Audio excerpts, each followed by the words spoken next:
The great hall had never felt so alive, and I had never felt so invisible. Torchlight spilled across the stone walls in amber waves, painting every face in gold and shadow. The banquet tables stretched the full length of the hall, draped in deep crimson cloth and lined with pewter goblets that caught the firelight like captured stars.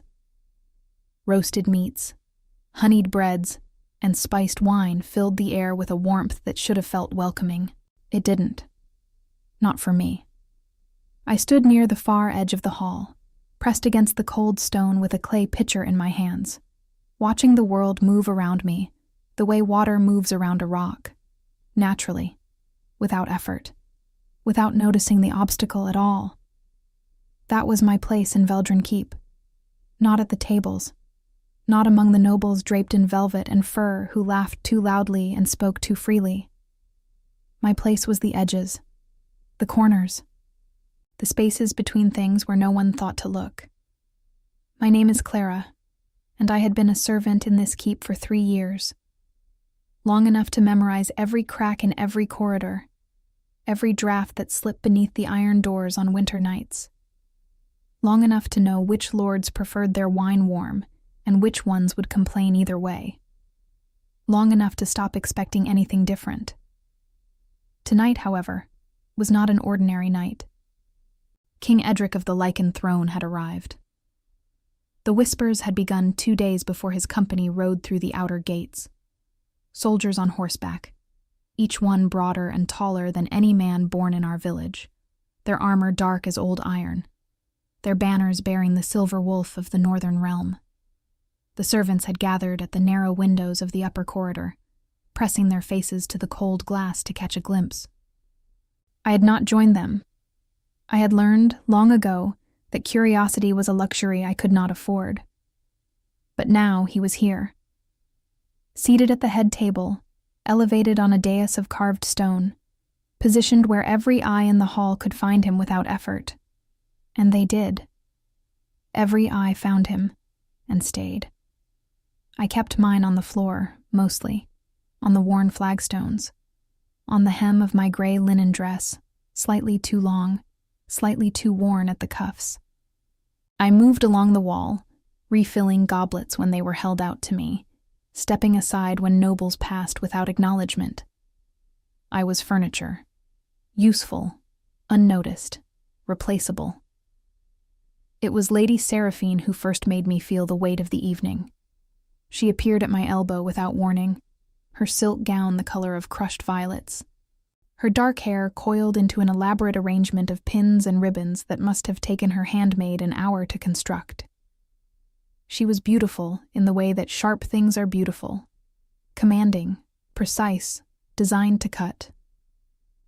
"You there," she said, not looking at me directly, speaking to the general space I occupied. "The king's goblet has not been refilled in the last quarter hour. Do you understand what that means?"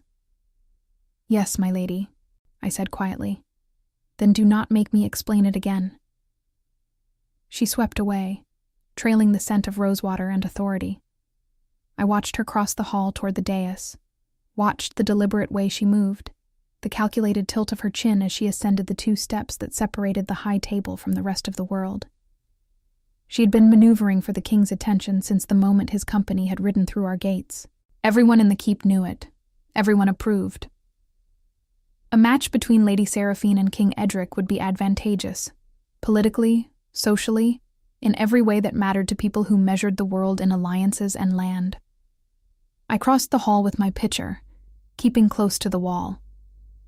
That was when I made my mistake. One of the younger lords, a broad-shouldered beta from the Eastern Territories named Lord Bren, pushed back his chair without looking, and the heavy oak leg caught the edge of my foot. I stumbled. The pitcher tilted. A thin arc of dark wine sailed through the torchlit air and landed directly on the sleeve of the man seated beside Lord Bren. The laughter around me died in an instant. I looked up. The man I had stained was not a lord. He was dressed more plainly than the others. Dark leather and iron buckles, a fur-lined mantle across his shoulders. But there was nothing plain about the way he held himself. Even seated, he occupied space differently from everyone else.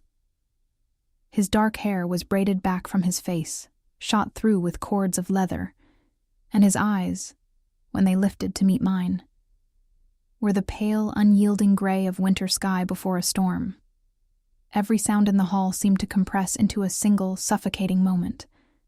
I did not know, in that half-second, that I had just poured wine on the king.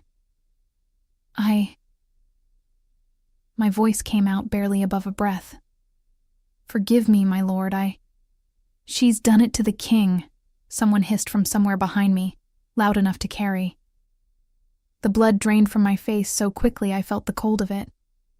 I dropped to my knees immediately, the pitcher hitting the flagstones with a hollow ring, my hands pressing flat against the floor in the deepest bow I could manage. The stone was ice beneath my palms. My heart was so loud I could hear it in my ears. "Please," I whispered. "I beg your forgiveness, Your Majesty. It was an accident. Silence.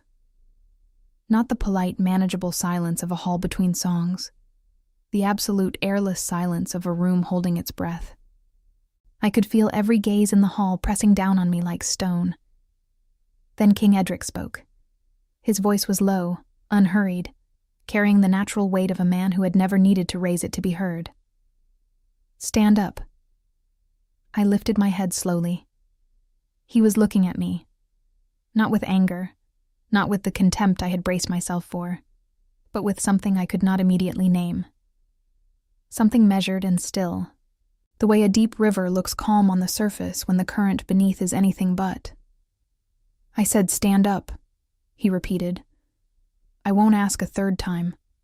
I rose on unsteady legs, keeping my eyes lowered, the pitcher still on the floor at my feet. "Look at me." My eyes lifted to his. He studied my face for a moment that stretched far longer than it had any right to, and then something shifted, barely, almost imperceptibly, in his expression. "What is your name?" he asked. "Clara, Your Majesty," I managed. He held my gaze for another beat. Around us, no one moved. Lady Seraphine had gone very still at the corner of the dais, her goblet halfway to her lips, her dark eyes fixed on the two of us with an expression I didn't have the courage to interpret.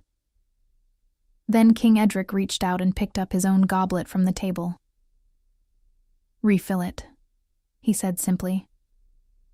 I blinked. He was extending the goblet toward me, not in punishment, not in anger, but as though the entire hall was not watching, as though the wine on his sleeve did not exist, as though I were simply a servant doing her duty and nothing extraordinary had occurred. My hand shook only slightly as I retrieved the pitcher from the floor. I poured. The wine was dark and steady. "Thank you, Clara," he said. 2 words.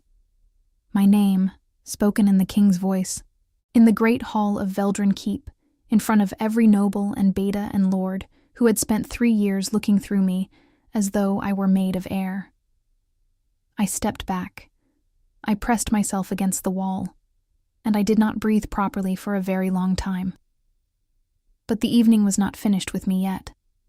An hour later, as the musicians shifted to a livelier reel and the lords and ladies began to move between tables, I was crossing the back of the hall toward the servants' corridor when I heard my name again.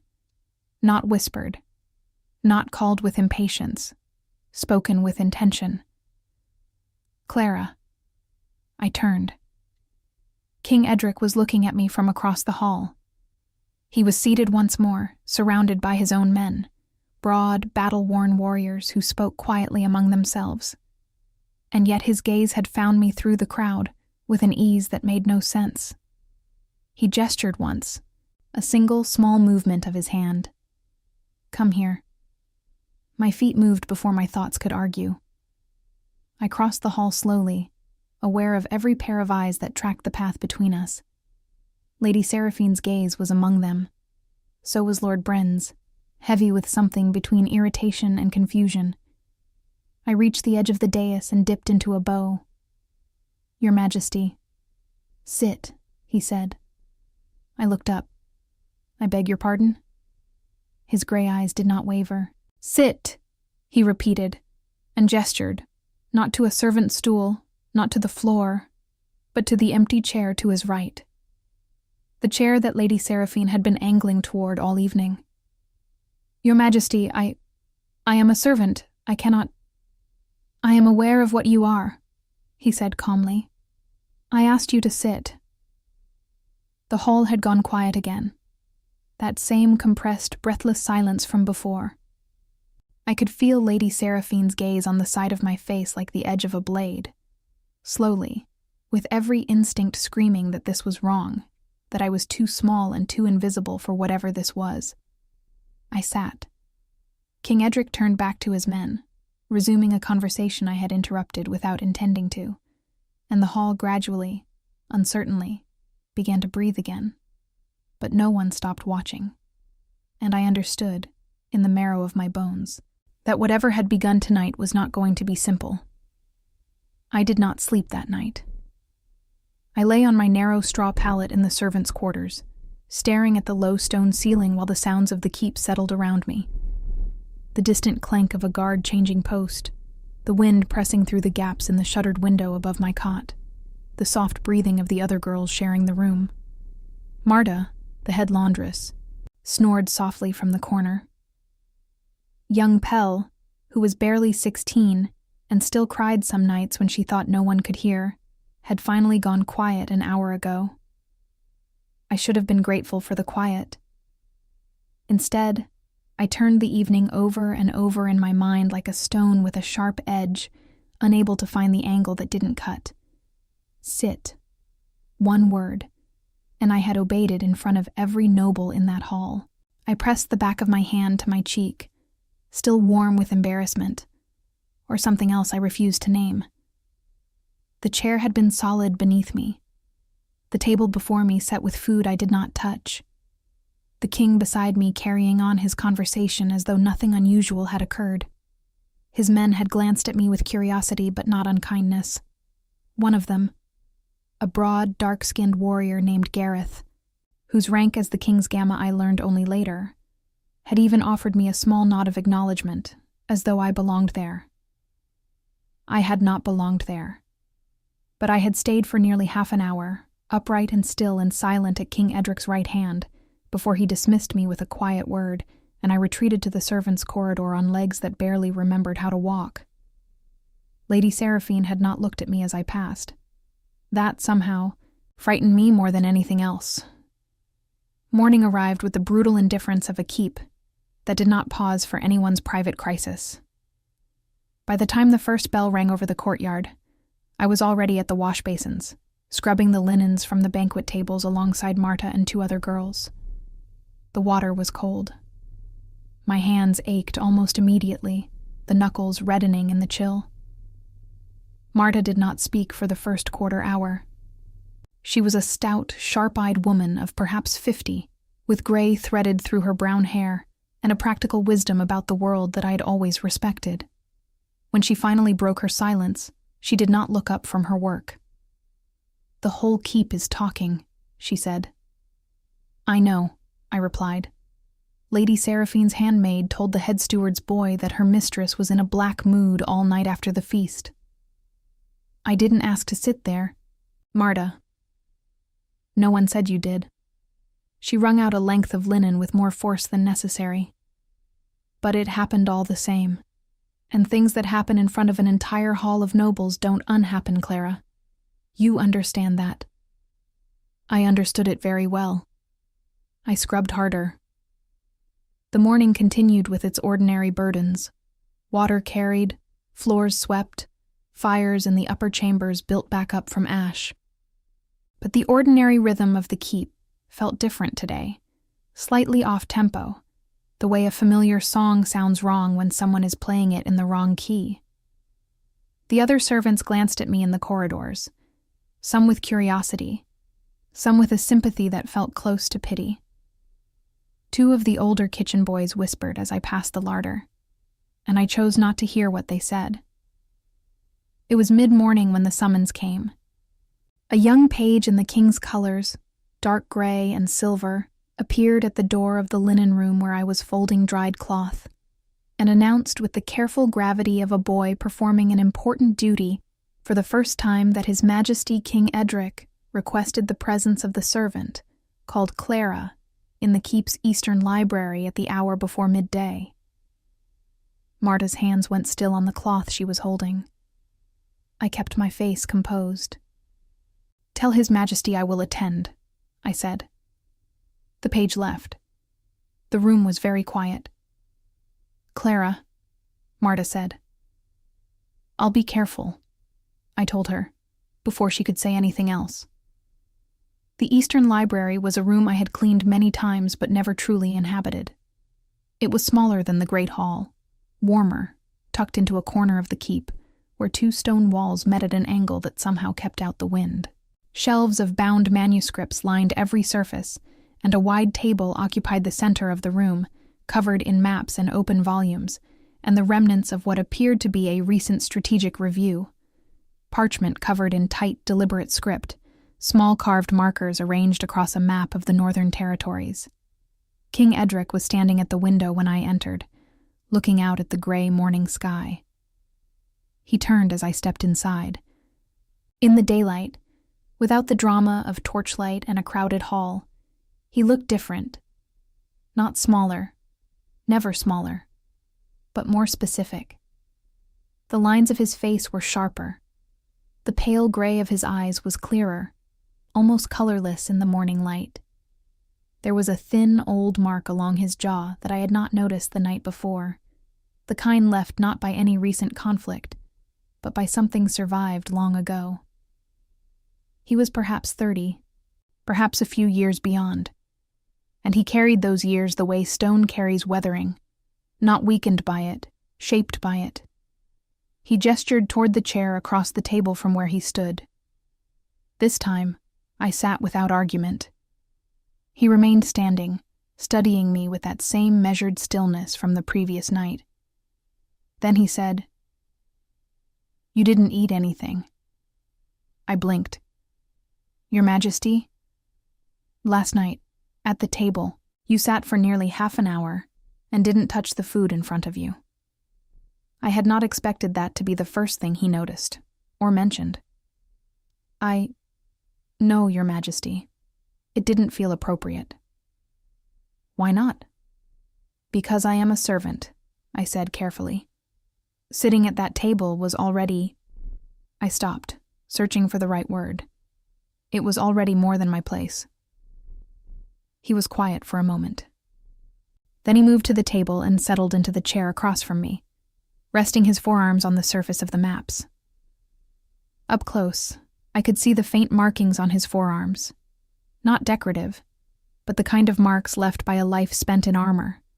Small histories written in old scars that had long since healed over. "Tell me about your place," he said. The question was so simple and so strange that I did not know what to do with it. "I beg your pardon?"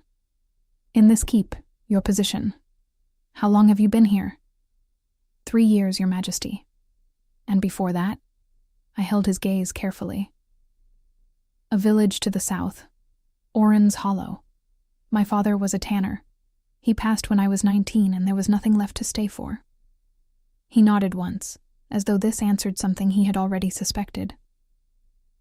"And in 3 years here, has Lord Veldren treated you fairly?" The question was a blade wrapped in silk. Lord Veldren, the keep's master, a beta lord of comfortable power and comfortable indifference, was not cruel. He was simply absent, the way a stone wall is absent, present, immovable, and completely unaware of the small lives that moved in its shadow. I had never been mistreated. I had also never been seen. "He is a fair lord," I said, which was the safest version of the truth. King Edric looked at me steadily. "That is a careful answer." "I am a careful woman, Your Majesty." Something moved in his expression then. Not quite amusement, not quite admiration, but something in between that I did not have a name for. He looked away briefly, toward the maps, and then back at me. "I am traveling north in 3 days," he said, To Ashenvale. There is—" He paused, and for just a moment something crossed his face that he seemed to choose not to share. "There are matters that require my attention in the Northern Territory. I require an additional attendant in my company, someone capable, discreet." The room seemed to tilt slightly beneath me. "Your Majesty," I said slowly, "there are trained attendants in this keep who have served noble houses for years. Ladies' maids with experience in—" "I am not asking for a lady's maid," he said. He met my eyes. "I am asking for you." The fire in the corner hearth crackled softly. Somewhere outside, a horse stamped in the courtyard below. "Why?" The word left my mouth before I could reconsider it, unguarded and direct in a way that a servant should never speak to a king. He did not reprimand me for it. He simply said, "Because last night, when every person in that hall was watching you, you did not perform. You did not flatter or retreat or pretend. You simply were." He paused. "That is rarer than you think." I looked down at my hands, reddened from cold water and morning work. Steady now, when they had every right to shake.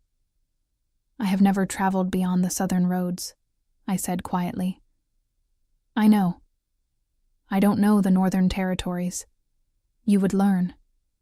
I lifted my eyes to his.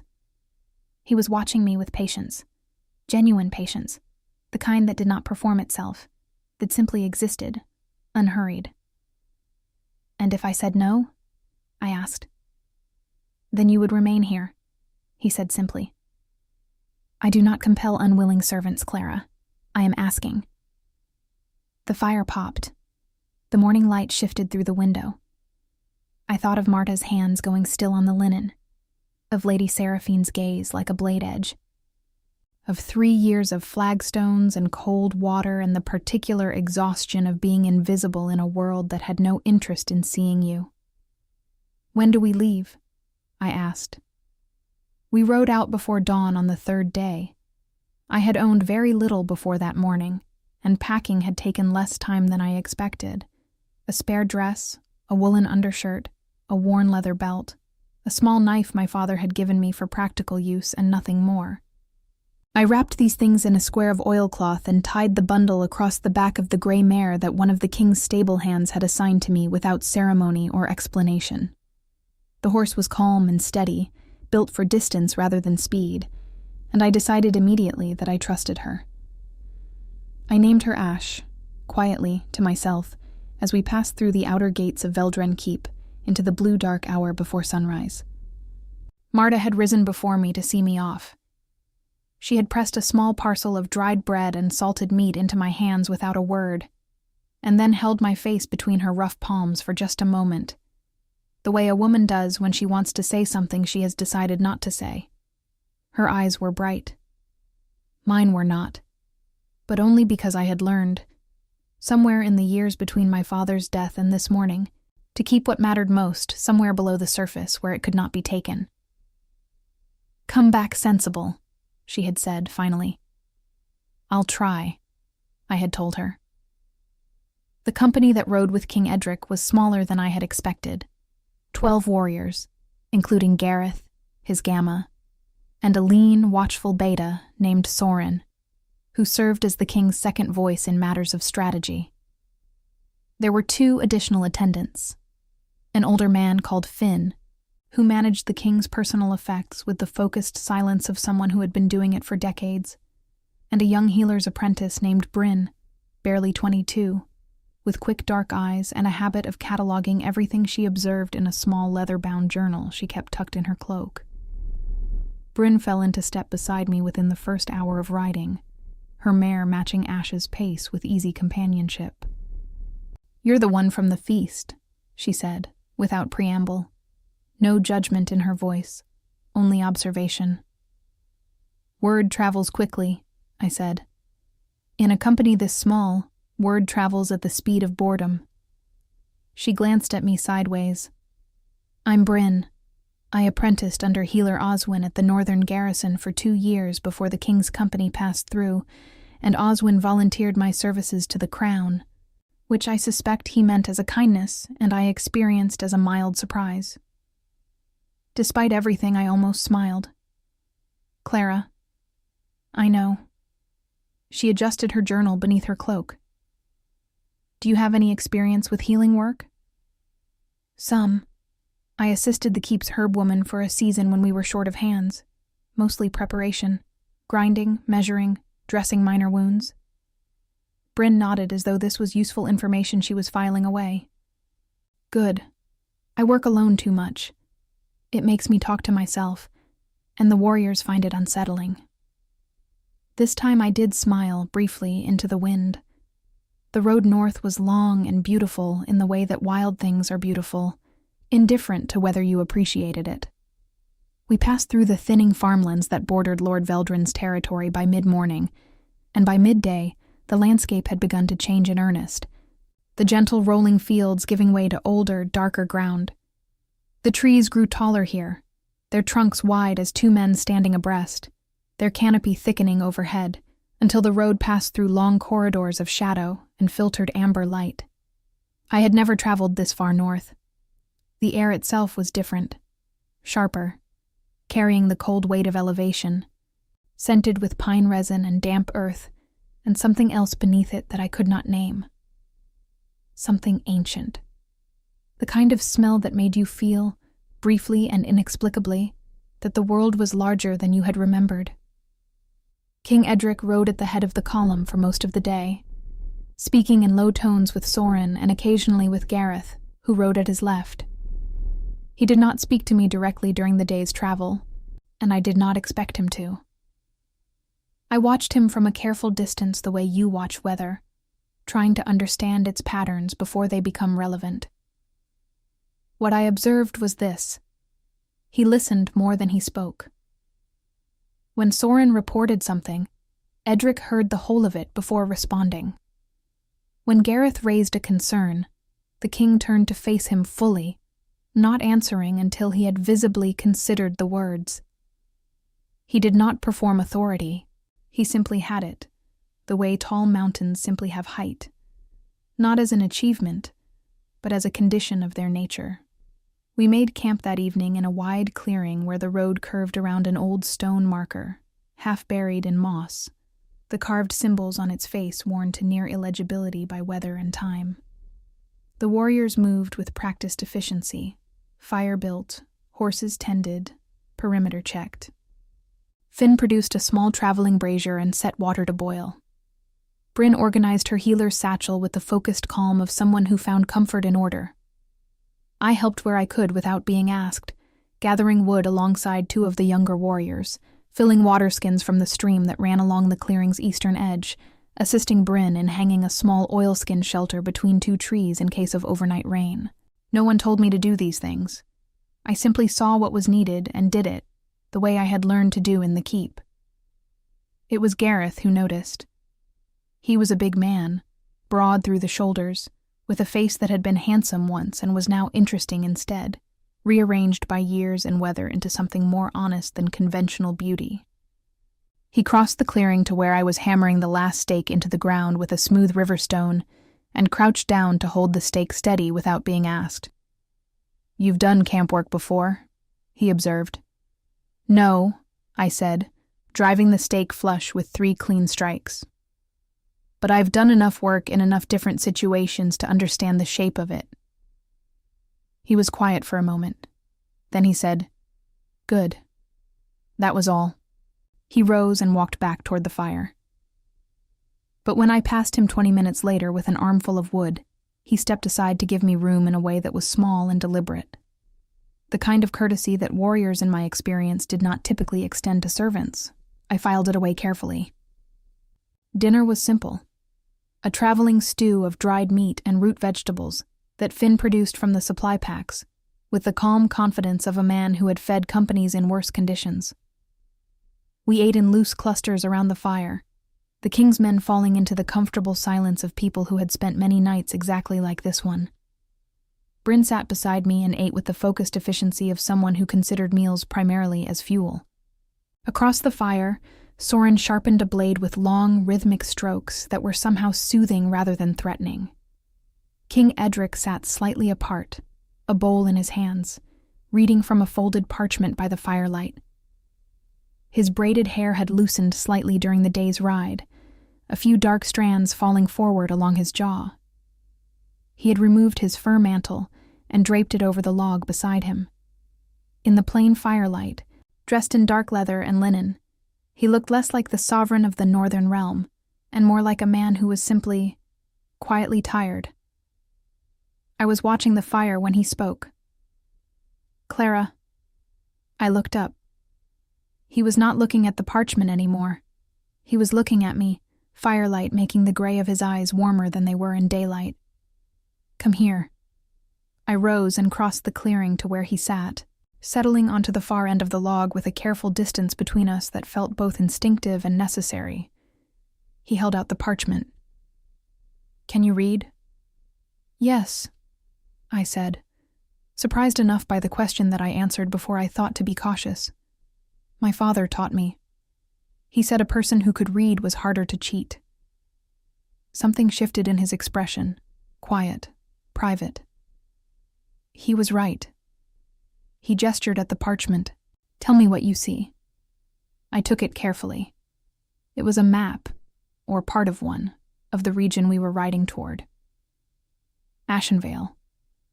The lines were precise and detailed, but there was a section in the upper eastern quadrant where the ink had smeared, obscuring what appeared to be a crucial marking.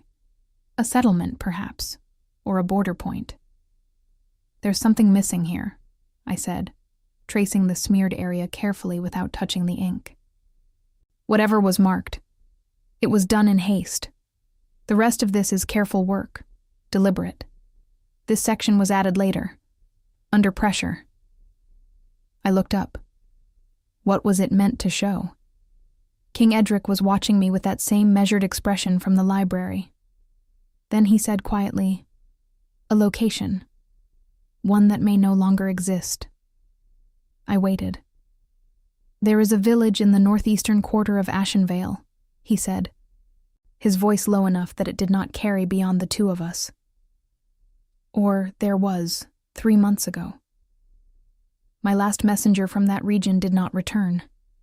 He looked at the fire. "That is the true reason we are riding north." The weight of the words settled between us like stones into still water.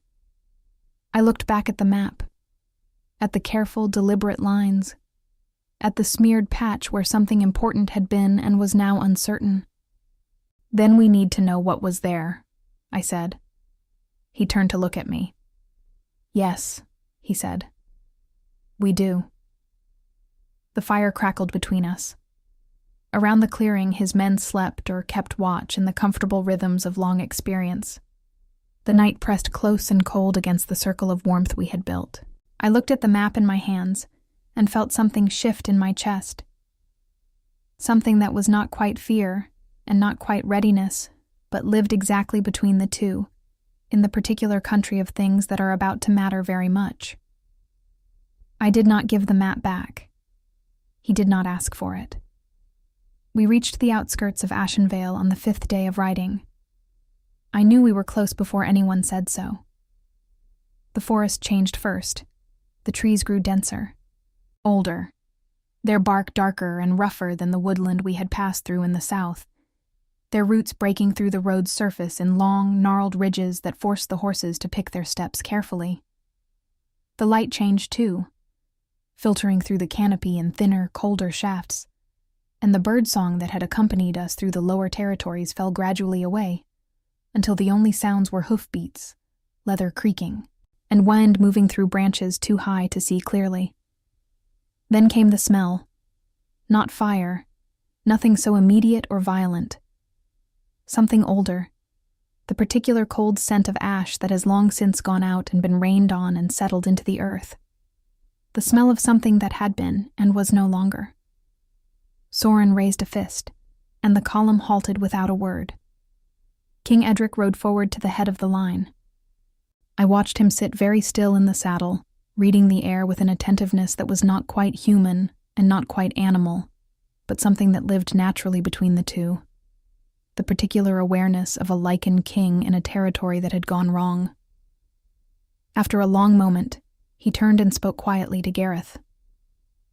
Gareth nodded and signaled two of the warriors forward. They rode ahead to scout. We waited.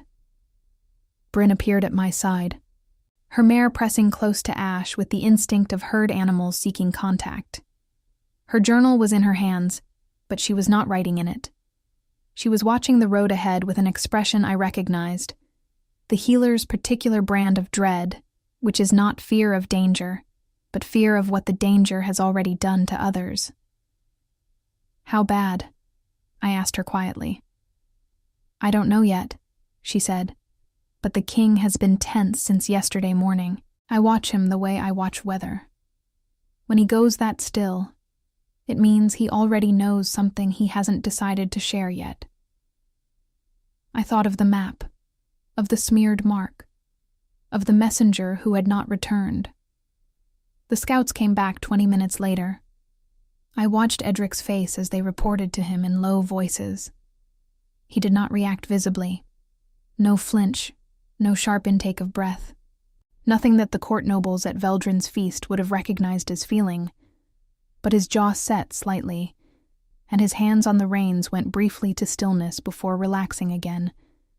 And I had spent enough time watching carefully overlooked things to know that those two small movements contained a great deal. He turned to address the company. "The village of Caldenmere stood in the eastern quarter," he said. His voice was steady, carrying the kind of calm that leaders use not because they feel it, but because others need to hear it. "It no longer stands. What remains is salvageable in parts. We will make camp at the tree line and assess at first light." He paused. "There are survivors." The word moved through the company like a breath released. "How many?" Gareth asked. 11, Edric said. "Perhaps a few more in the outlying farmsteads. They sheltered in the old stone mill at the village's edge when the trouble came." Another pause, deliberate and weighted. "They have been there for some time." We made camp at the edge of the trees as the last light bled out of the sky. The mood was different from the previous nights. Quieter, more internal. The kind of quiet that settles over people when they are recalibrating what they thought they were riding toward against what they have actually found. The warriors moved efficiently, as always, but spoke less. Finn built the fire without his usual small, precise commentary about the quality of the wood. Soren did not sharpen his blade. Bryn went immediately to her healer's satchel and began a thorough and methodical inventory, checking and rechecking her stores of dried herbs, clean linen strips, sealed clay pots of salve and tincture.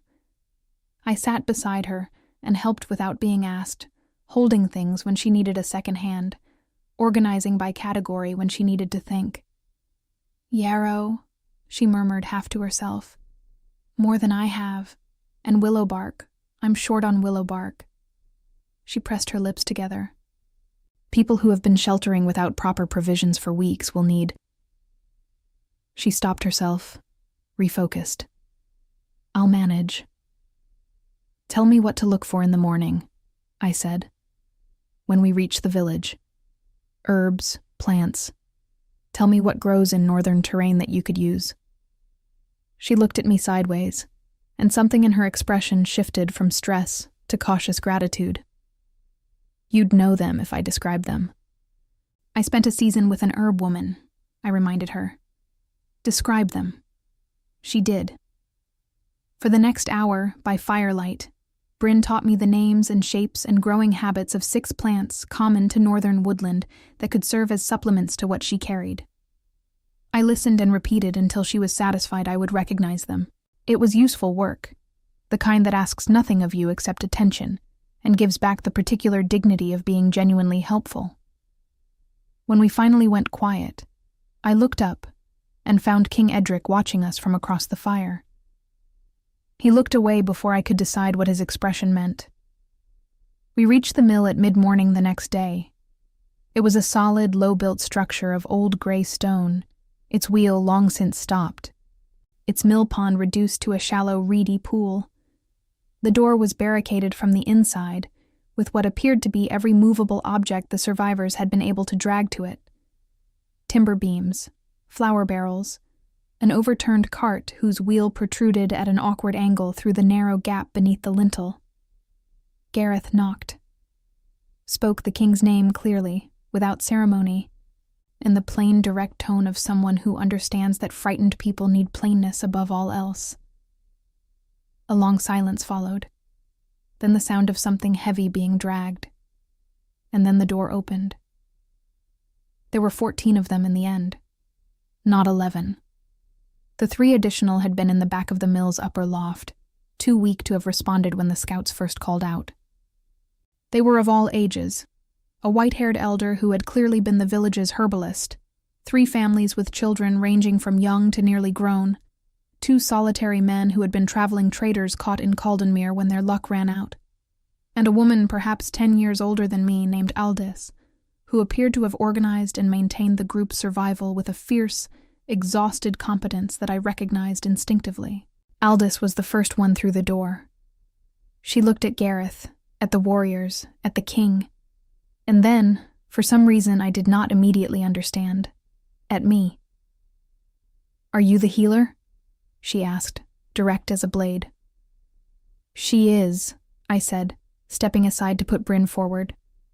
"And she has supplies." Aldis's eyes filled briefly, but she blinked it back with the practiced efficiency of someone who had been holding herself together through will alone, and was not prepared to stop yet. She nodded once, sharply, and stepped aside to let Bryn through. I followed. The hours that came after were the fullest I had ever lived. Bryn moved through the mill's dim interior with focused grace, assessing, treating, directing. I stayed close, translating her instructions into plain action, holding a child still while Bryn checked for fever, grinding dried herbs between 2 flat stones when she needed a compress prepared quickly, carrying water from the mill pond after Gareth's men judged it clean enough to boil. The herbalist elder, who told me his name was Oswald in a voice like dry leaves, recognized several of the plants I had learned the previous night and guided me to a dense growth of them along the mill's northern wall, with the proprietary satisfaction of a man whose knowledge was finally being useful again. Outside, King Edric worked alongside his men without distinction, helping to clear debris, assess the village's outer structures, establish what could be salvaged and what could not. I glimpsed him through the mill's narrow window at intervals, moving between the ruins of Caldenmere with the same unhurried steadiness he brought to everything, speaking to the survivors who ventured out with a directness that was neither falsely comforting nor coldly efficient. He said true things, simply. He promised only what he could deliver. He listened when people told him what had happened, and he did not look away from it. I noticed that the survivors, one by one, began to stand slightly straighter when he spoke to them. It was late afternoon when Aldis found me outside the mill, washing my hands in the clean water Gareth's men had carried from a spring further up the slope. She stood beside me for a moment without speaking, looking at the tree line. "How many of you came north?" she asked. 14, I said. "Plus the king." She was quiet. Then, "He came himself, not a garrison, not a lord's representative, the king." "Yes," she absorbed this. "The last king who concerned himself with a village like Caldenmere?" She shook her head. "My mother's time, perhaps before." I had no answer for that. I thought of the map with its smeared mark, of the messenger who had not come back, of Edric's face when the scouts reported, and the 2 small stillnesses that had contained everything he felt and chose not to show. "He sent for information 3 months ago," I said carefully. "When it didn't come, he came himself." Aldis looked at me with an expression that was difficult to interpret. Then she said quietly, "And what are you to him?" I opened my mouth to say a servant, the true and simple answer, and found, for the first time in 3 years, that the word did not come as easily as it always had before. "I'm not entirely certain," I said, which was the most honest thing I had said in a very long time. Aldous studied me for a moment. Then she almost smiled, the ghost of it, tired and real. "Neither is he," she said. She walked back inside before I could respond.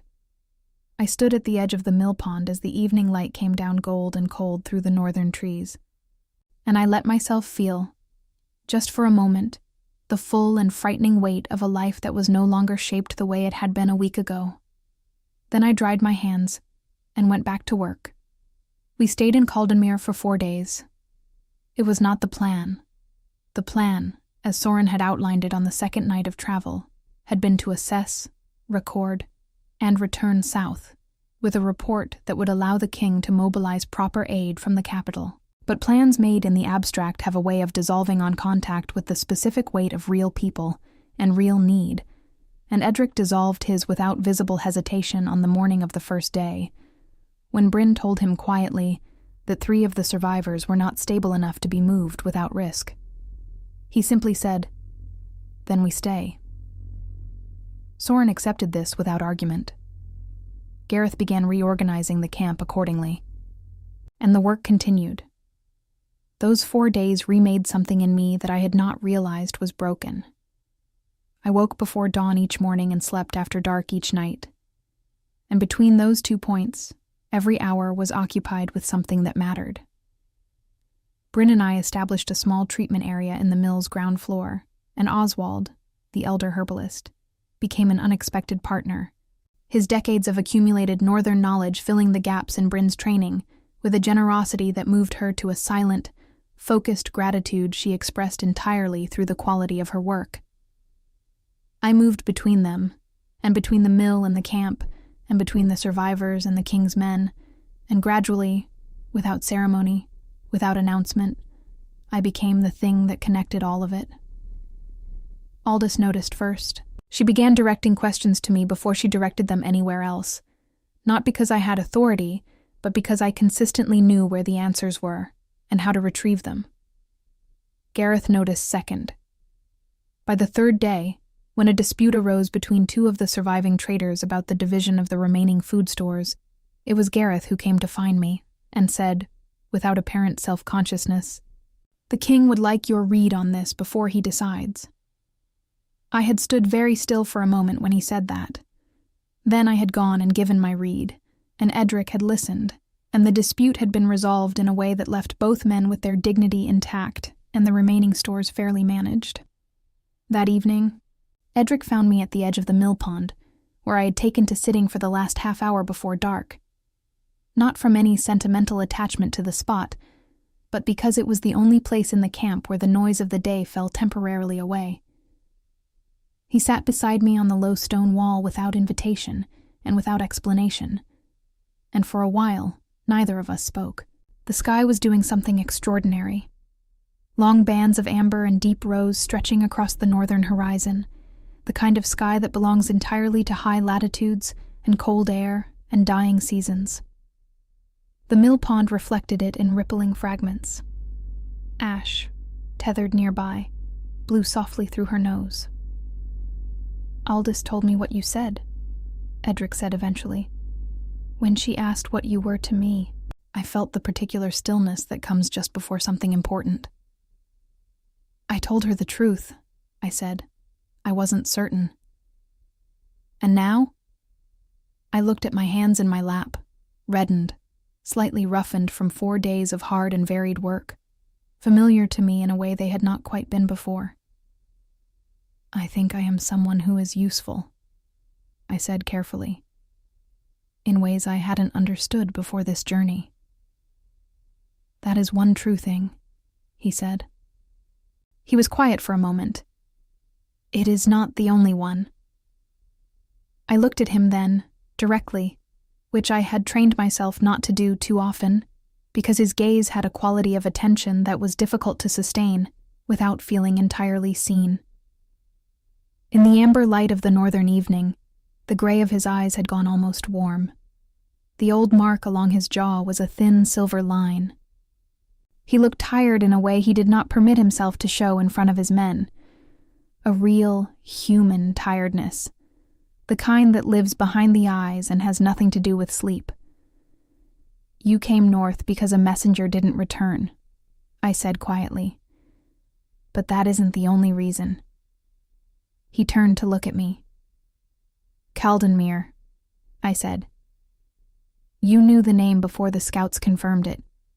When Soren said it on the road, something crossed your face that you closed away very quickly. You've been here before." A long pause. The light shifted. "My mother was born in a village 3 miles east of here," he said. "Caldenmere was the nearest settlement of any size. She came here for market days, for the herbalist, for the festivals." He stopped. "When I became king, I promised myself that the villages of the Northern Territory would not be forgotten the way they were under my father's rule. That a messenger's silence would not be allowed to simply become an absence." The words were plain and quietly devastating. "You kept that promise," I said. "This time," he said. Not with bitterness, with the particular honesty of a man who has learned to measure himself accurately. "It is not enough to keep it once." I held his gaze. "No," I agreed. "But it is necessary to keep it once before you can keep it twice." Something shifted in his face. A slow, genuine thing, nothing performed about it. He looked at me the way the survivors in the mill had looked at him when he promised true things simply, as though the words had landed somewhere real. We rode south on the 5th morning. The survivors of Caldenmere would follow within the fortnight, escorted by 4 of Gareth's men and accompanied by a written order from the king, granting them resettlement rights and provisional provisions in the nearest established village to the south. Oswald had wept when Edric read the order aloud, very briefly, and then composed himself with great dignity and pretended he had not. Aldous had gripped my hand once, firmly, before I mounted Ash. She did not say anything. She did not need to. Bryn rode beside me for the first hours of the return journey, her journal open across her saddlebow, writing with the focused speed of someone catching up on days of accumulated observation. She did not attempt conversation, which I appreciated. My own thoughts were full enough. On the 2nd day of the return, Soren moved his horse alongside mine in the midday stretch of open road, where the trees pulled back and the sky opened wide above us. He was a lean, watchful man who chose his words with the care of someone who had learned that words, badly chosen, could be as damaging as a misplaced blade. "The king does not do things without reason," he said, without preamble. I waited. "He has asked me to draw up a formal letter of appointment," Soren continued, his eyes on the road ahead. "The role does not have a precedent precisely, which is why it has taken him some days to determine the correct title. He has settled on Council of the Interior, which means, in practice, someone who advises on the human territories, on the well-being of the kingdom's non-noble population, on the things that do not reach the high table." He paused. "He says you have a particular gift for seeing what is there, rather than what people wish you to see. He considers this valuable." The road stretched ahead, wide and golden in the midday light. "What do you consider it?" I asked. Soren almost smiled. "I consider it essential," he said, "and I consider it rare." He straightened in the saddle. "The letter will be ready when we reach the capital. You will, of course, have the option to decline." He rode forward to rejoin the head of the column. I looked at the road ahead. At the southern sky, warmer and wider than the northern one, the first familiar shape of lowland terrain beginning to soften the horizon. At Ash's gray ears, forward and attentive, carrying me steadily toward whatever came next. We reached the capital of Edric's kingdom, the city of Ironheld, walled and ancient and alive with the noise of 10,000 people going about their days, on the 8th morning of the return journey. The gates opened without ceremony, which told me that the king came and went here without the theater of formal arrival, which told me something about him that I filed away with everything else. The weeks that followed were not simple. Lady Seraphine sent a formal letter of objection to the Council of Betas regarding the appointment, which was discussed, debated, and ultimately set aside by a narrow margin. Lord Bren, whose chair leg had started everything, sent no letter at all but made his opinion visible through the particular cold courtesy he offered me in corridors. Gareth and Bryn made their opinions visible differently. Gareth by simply treating me as he had treated me since the second day of the journey, and Bryn by dragging me into her newly established healing chamber within the capital's walls, and declaring flatly that she required a permanent assistant, and had already decided it was me, regardless of whatever else I was also doing. I let her have this. It seemed fair. We had earned each other. Edric and I met formally 3 times a week in the Eastern Library of Ironheld's Keep, a larger room than Veldrin's, but with the same quality of warmth, the same sense of being slightly apart from the noise of the world. We spoke about the northern territories, about the reports coming in from the villages along the kingdom's margins, about the patterns I was learning to read in the accounts the kingdom's messengers brought in each week. He listened. I spoke plainly. He pushed back when he disagreed, and said so directly, without softening, and I pushed back in return.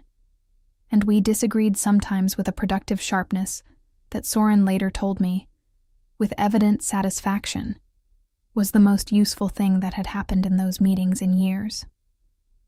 Slowly, unhurried as a river finding its shape, something else grew alongside the work. It was not loud. It did not announce itself.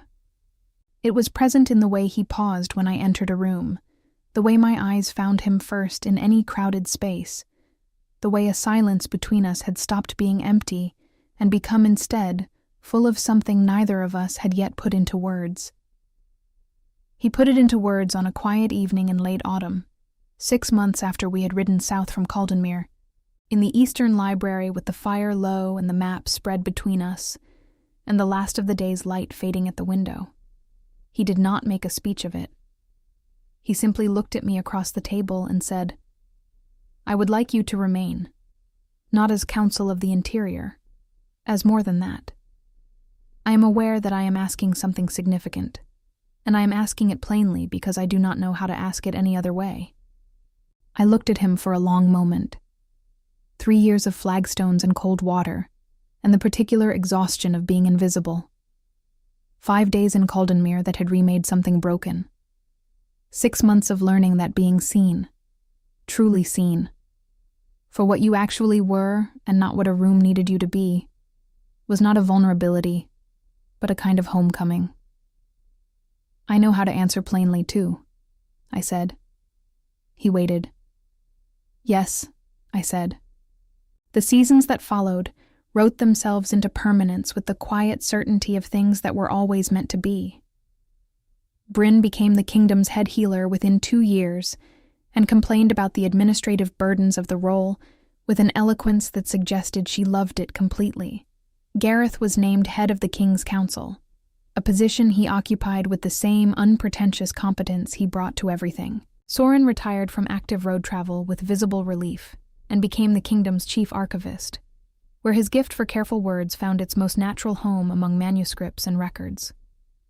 Oswald lived out his remaining years in a comfortable village 3 miles from where Caldenmere had stood, advising a new generation of northern herbalists with the proprietary satisfaction of a man whose knowledge would outlast him. Aldous rebuilt. She returned to Caldenmere with the resettlement order, and a stubbornness that the northern winter itself seemed to respect. Within a year, there was a mill turning again. Within 2, a market. I visited once with Edric on a cold, clear morning in early spring. Aldous met us at the village's new gate, properly hung now, solid oak, built to last, and looked between us with an expression that was deeply satisfied and refused to be surprised. "You've figured it out, then," she said. "We have," Edric said. She nodded, as though this confirmed something she had known since a tired evening at the edge of a mill pond. Then she turned and led us into Caldenmere, and the village was alive around us, and the wheel was turning, and the cold spring light lay over everything like a beginning. I walked beside Edric through the village he had refused to forget. In the kingdom he was learning, with help, with argument, with plain and honest words, to govern with something beyond power. And I felt, in the fullest and most settled way I had ever known, that I was exactly where I was supposed to be. Not invisible, not on the edges. Here. Seen. Home.